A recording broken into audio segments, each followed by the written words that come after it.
a sweaty nose there. Didn't you? Sweaty What was making you nose. sweat? Guitars. There was the sweets I just ate. Because I got sometimes if there's a certain E number, column E number, if I eat yellow sweets or red sweets, I get sweaty. I get the same, but with snow.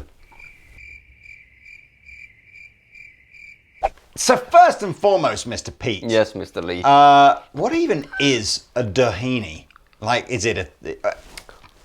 I mean, there's different. Do we have a dictionary definition of the word Doheny? Well, there is a few, isn't there? But one we can't really say, and then it's the devil is one of them. I'd not heard that one. That was Taylor's one. I heard. Taylor said it's a place in California. Yeah, it's a beach, I think, or a place with a beach in California. Mm-hmm. It was a dude's name who was famous for being something. It was an Irish. It might even be Gaelic or something for black, like the colour black or something. Okay, and then basically on Urban Dictionary.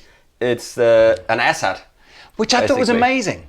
Because like an arse hat, A-S-S-H-A-T, as in, like a derogatory word, like an idiot. Yeah. And then, of course, you go, well... Bellend, basically. I wonder, when G&L were going, what should we call it? You're right there. Yeah, sorry, my pants. Your pants are falling down on me. Yeah. When G&L were thinking of a name, did they go Doheny because it's a beach nearby them? I don't know. Or did they go, well, we have this other super popular guitar in the range called an ace-hat, and some people say arse hat, and then it's kind of funny that Doheny is... But anyway, I don't know. Now, I don't know. But Doheny is a good name. I like it. Maybe it's got. I don't know. I don't know. Well, look. So the Doheny shape from G&L is actually a relatively new addition to the catalogue. It's probably one of the newest shapes they've ever done. Mm-hmm. And yet, clearly, its inspiration comes from the Fender Jazzmaster. So I thought the first thing that we should do, just to dispel, or not dispel, but just like get that one out. Does this actually sound anything like a Jazzmaster, or is it it's completely its own flavour guitar and just visually a bit like one? So would you mind, Pete, just so that this is a fair fist fight, because we've got a relatively affordable Jazzmaster here, could you get a relatively affordable G&L, and then we'll just literally go strummy, strummy, strummy, strummy. Strummy, strum. Take that and Party. Was their big album from the 1990s. Yeah, this is a Squire version, which is 349 But it's quid. got proper Jazzmaster kind of pickups in it and stuff, so let's just see So here's what it sounds like. Here's a G chord, and a C chord, and a D chord. Middle position. And here's the bridge position. Very quacky. G&L, same, don't change anything. Straight in, boom. Okay, here we go. So here's a G chord on the neck pickup. Yeah, that's much louder. A lot louder. A lot louder. A lot fuller. A lot fatter. Still got the top end sparkle, but not as quacky. Oh yeah.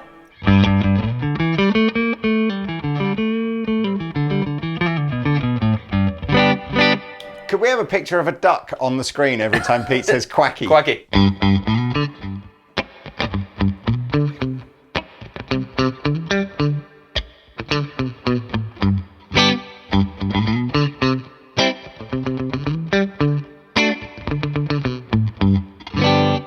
It sounds great, man. Yes, it does. How much is these? About 450? 400, 450, yeah, something like that. Wow. Wow. Here's the bridge.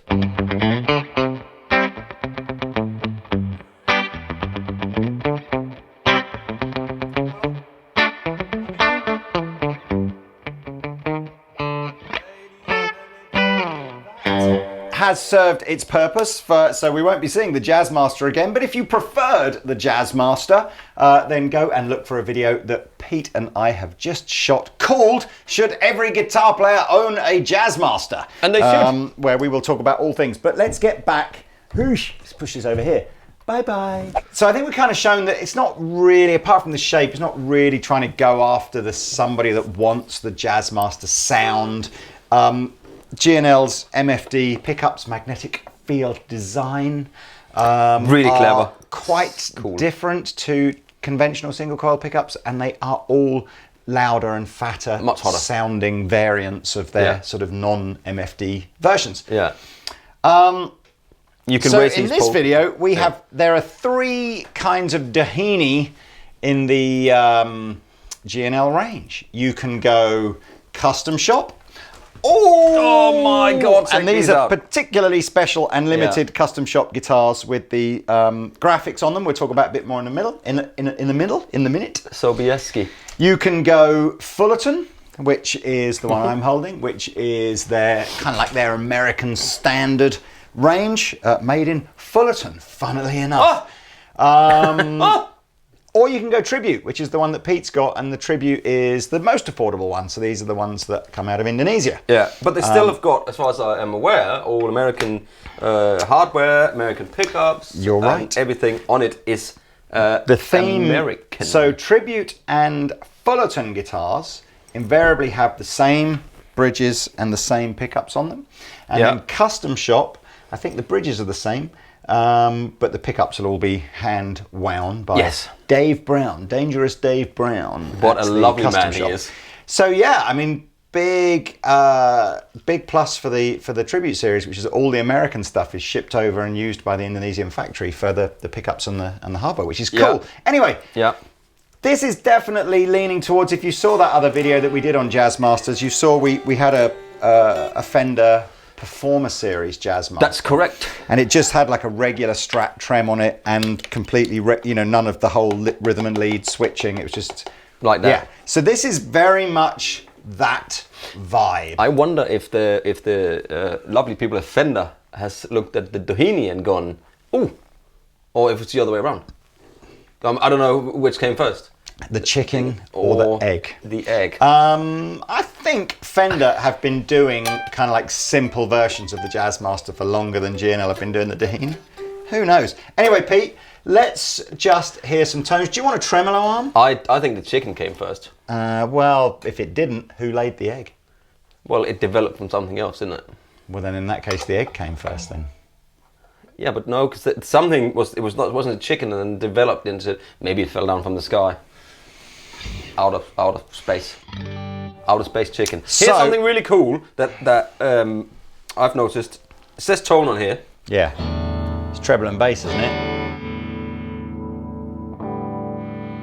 You know what? that's a G&L thing, right? They don't Yeah. use two-tone controls, they use treble and bass, but they just, I don't know, it almost feels to me like they're just saving a few dollars by going, rather than have our knobs made with treble and bass, we'll just use two-tone controls and people will work it out. I kind of wish that they would just put bass and treble T on and it, B or something. Anyway, come on. Yeah, so Play.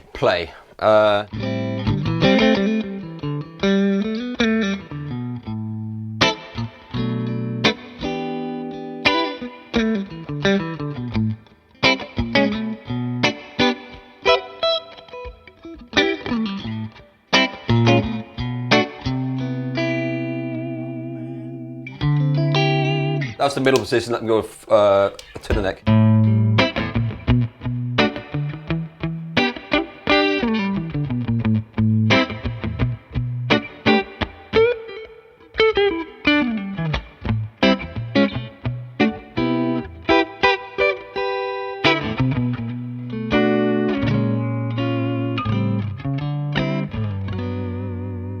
We end in G for some. It's very clean, isn't it? Can I give a little sort of tip that I stumbled across? If you've got your MFD pickups on your guitar and you just wished it sounded a little bit more traditional single coil, just take the volume control from like 10 back to 8 3/4. But according to you, Lee, everyone plays. Well, they do. But I'm spreading the word. I'm spreading the word of like, don't always play on 10. But there was one guy that did comment, no, I don't do that. Like, so that's at least it's 99 point. I know some of you use your tone and volume controls, but yeah. Okay, let's try that. So because I'm looking for that quack. Right, I don't know if this is bringing the quack in, but this is definitely just taking some of that volume and oofness away. The Quacken, is that Rebeer's amp? It's like a new version of it. It's not a Rebeer's design and amplifier. Well, perhaps that's what we should do, is just go to Victory and say we need an amp specifically for Jazzmasters called the Quacken. It's great. Okay, so let me roll it back.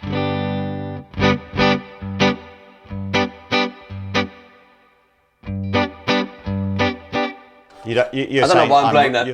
I'm wrong, right? I would turn it all the way up. I would say you're wrong. Okay.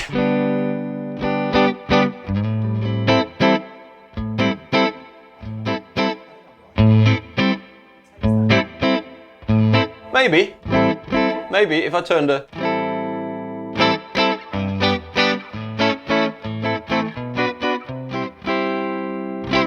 I turn the bass down a tiny bit as well with it.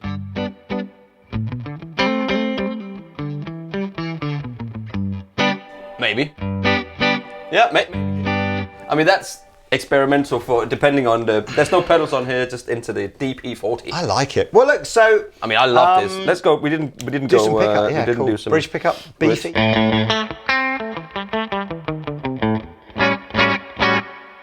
It's.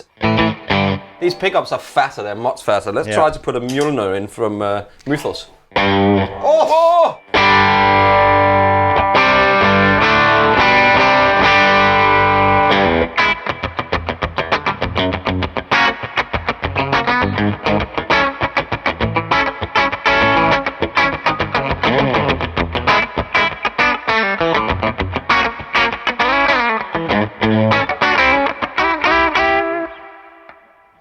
I'm looking for it down here. See, I'm trying to do the switch down here, but it's up here. I like these. These are good, man. Yeah. How much? 400.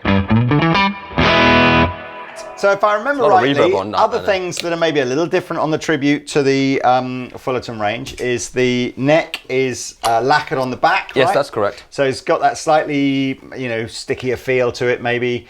But like something like a Squier Classic Vibe would have. Yeah. I would say the Squier Classic Vibe nails the taint. The tint. You mean not the taint? Nails the taint. It doesn't nail the taint. If you nail your taint, my gut feeling is you'll be down A&E super fast. Unless you like that kind of stuff. Sorry, doctor. The headstock shape obviously is this sort of modern G&L shape with the little extra spiky bit here. I kind of think it looks a bit like a bottle opener. I was just about to say that. I kind of like it. But there was something else. Somebody said it looked like something else. But I can't remember what somebody said it looked like. Well, that'll be in the comments section. Right. Now, moving over to the Fullerton one. I'm guessing tonally it's going to sound pretty similar. We should really have Pete add into his amp. No, you play. Yeah, but it is just going to sound different in my amp because it's a different amp. Okay. So I think you should play it. Okay. It's probably not allowed. I said the neck is a satin finish on these. Yeah, I can feel that right away. And I do think you've got that very common, again, the fretwork on the American ones, you can see someone spent quite a bit longer getting those beautiful sort of bullet ends, like those really rounded, beautiful soft ends on the frets on here. Whereas these, you can tell the frets have been cut and it's a relatively quicker job with a file. I'm not saying this has got bad frets, but these feel just like...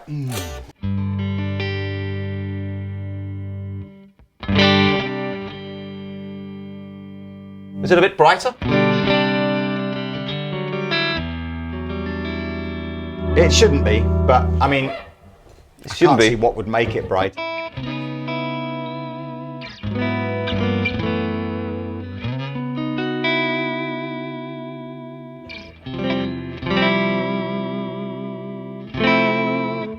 A little bit.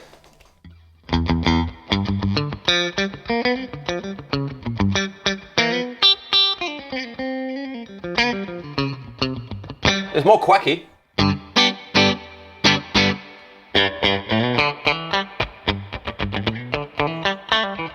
Are the pickups further away from the strings on that American one? I think they Because are. I think that's probably... Yeah, they are. Yeah, so that might Slightly. be more to do with the fact that that one sounded, if anything, maybe a bit more powerful. Yeah.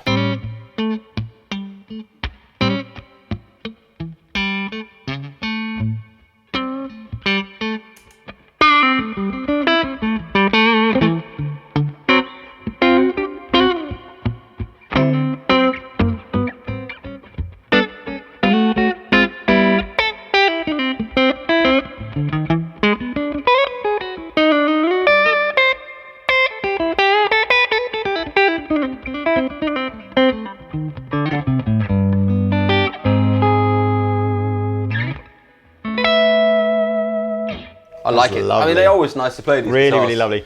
Right, Yes. these are stunning. So Yeah. there is an artist that the guys at G&L know. I'm going to get his name probably wrong, but it's something like Seely Sobieski. Yeah, it's not like King Sobieski that was a king of Poland in the 1600s. Your history knowledge of kings medieval in Europe. Poland Yeah. is quite impressive. No, he's a tiki and Americana kind of artist. Yeah. They did a limited run of these. I think there's something like 30 pieces of each colour. Wasn't the yellow one? No. it's Oh, only that's not this one. Sorry. No, and they're got confused. all the same graphic, but they've been hand painted. It's not a print or anything like that, and so each one is very slightly different. Although, as I said, this one will always be the Hula girl, and this one will be the sort of the more vampish mermaid. A vampish mermaid. Yes. Now, again, I'm taking a wild stab here, but mine looks like it has an ebony fretboard on it. Other than that, I'm pretty sure it's the same basic. It's just a custom shop version of the Sunburst one.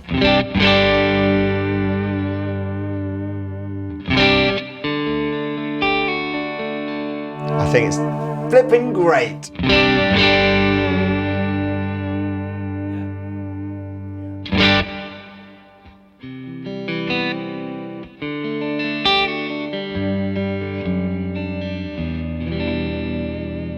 Why am I playing that? I tell you, if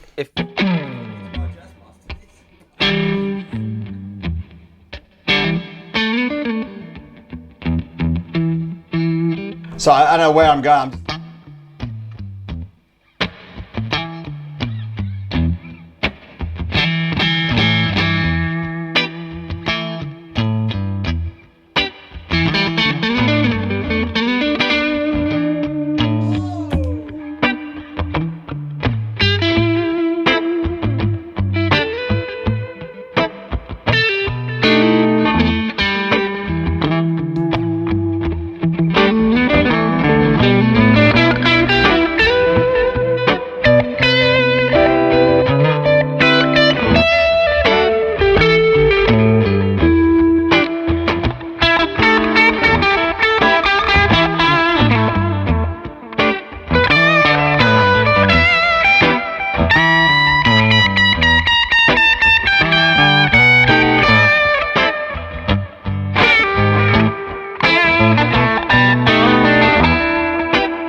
that's fine. Yeah. Oh man, this plays so good.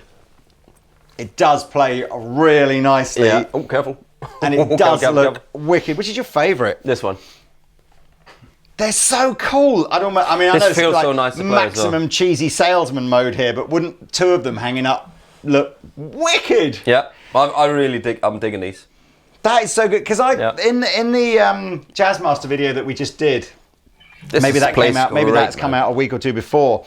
I kind of was personally myself leaning towards the Performer version of the Jazzmaster, which does have the regular Strat trem and just the much simpler switching. Yeah, yeah. And I guess that's all the Doheny is trying to really be. Those sort of tapered machine heads at the top here, where they're a little bit thinner at the bottom and fatter at the top, but other than that, just like vintagey style. Yeah, you still stick this. The best locking tuner ever. It's funny, isn't it? How just like, I don't know necessarily componently that these have been, you know, more expensively made. I wonder if these are nitro. I think that smells of nitro. I can't smell it. Oh, it just disappeared into... I think it does. I think I got a faint whiff of nitro, which I'm pretty sure custom shop stuff generally is from G&L. I know certainly the Fullerton stuff isn't. But there we are. My Sparta is definitely... What do you think, Pete? I like them. I like do them too. A lot.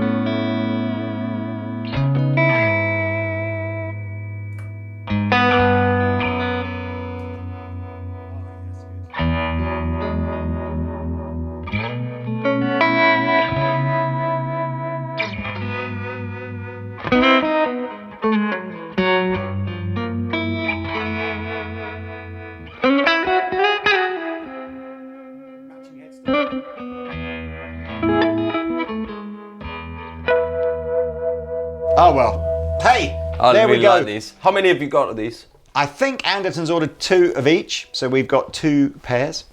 You don't have to buy them as a pair; you can buy them one at a time. No apples. They're not. These are 2,200 or something like that. So they're about it's probably £1,000 odd more than. They're not cheap. The American one. I think the American, the G&L Fullerton Deluxe series is generally stacks up well in terms of what you get for the money compared to the better known brand, i.e. Fender. Yeah. But hey, I kind of don't really like always referring back to Fender with G&L. I mean, I guess it's inevitable because of the Leo Fender connection. But Guitars by Leo, isn't it? That's what they say. George and Leo. George and Leo, yeah, but they used the guitars by.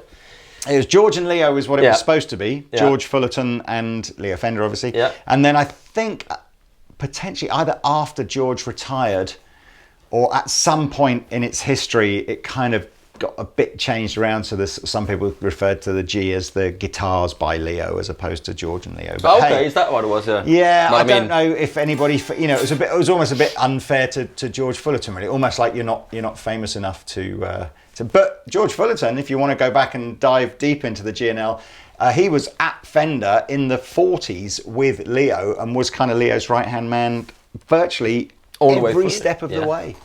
Anyway, so Dohenys, have a look. We'll do some beautiful sweeps, beautiful cases with these as well, beautiful certificates. Tell you, man, they sound great. They're great, really good. Anyway, that's been it. Absolutely. I've been the captain. And I've been Danish Pete. And have a great Doheny.